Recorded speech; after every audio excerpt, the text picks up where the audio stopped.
Hey, Pastor Mark here. Hope you're having a great week so far. I just wanted to stop by and share a couple things that God has been showing me recently. My wife Katie and I have been trying to teach our boys how to play some games recently so we would have some time around our kitchen table to really enjoy together, to build some memories, and so we'd have some stories to share as we get older and life goes on. And so we started with a game of Uno. It's a classic. You can't go wrong with Uno.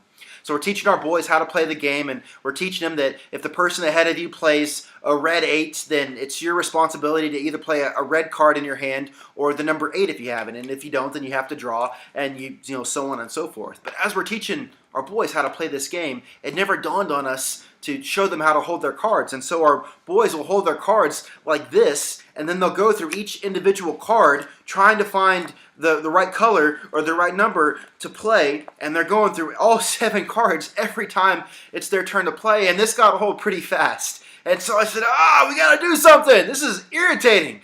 And so my wife began to show the boys how to fan out their cards so they could see all the colors and all the numbers the way they're supposed to be seen.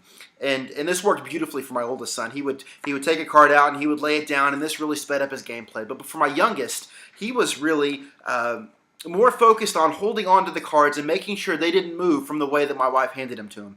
And so he would hold on to them so tightly that it was almost impossible for him to pull out a card and play it, because he didn't want to lose any of the cards that Mom had just given him. But eventually he would tug hard enough that he would get some cards to fall out of his hand, but then he would pull too many out and he would accidentally drop some of them, and then showing all of his cards to us, and this ruins his gameplay, and this isn't advantageous for anybody. And so we'd laugh at him a little bit, and then we'd move on. But then God began to show me that this is kind of a picture for how we have a tendency to live our lives.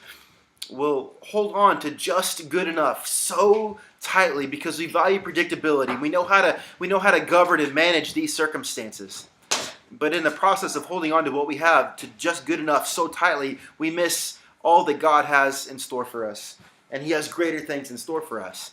I've been reading in John chapter 14 in verse 12 where Jesus is speaking to His disciples. He said something that just really made me think. And this is what it says in chapter 14 verse 12. Jesus says, "I tell you the truth, anyone who has faith in me will do what I have been doing. He will do even greater things than these because I am going to the Father." Well, to this point, Jesus had been doing some pretty fantastic things.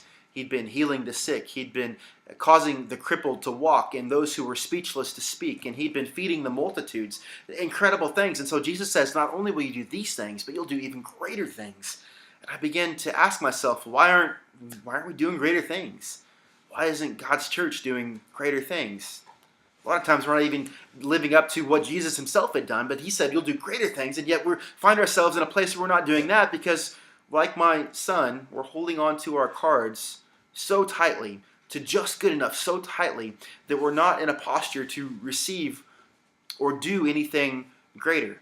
Jesus has called us to live our lives, to be able to share His love with others around us, to use our marriages to be an instrument to those whose marriages are on the rocks, to take His love to a community that so desperately needs hope and let them know that there's hope in the love of Jesus. We're holding on to what we have in our predictability so tightly that the love of Jesus isn't being spread. And so my challenge to you this week, and it's the same challenge that I really feel like I received from God, is what in your life are you holding on to so tightly that you're not able to go and share the love of Jesus with? Is it your reputation? Is it your fear of what people are going to think of you? Is it fear of missing out? What are you holding on to? As you think and pray and really study the Bible and try to figure out what that is, my hope, my prayer is that we'll begin to loosen our grip on just good enough and begin to receive the greater things that God has in store for us. I hope you have a great week, and I look forward to seeing you next time. Thanks. Bye.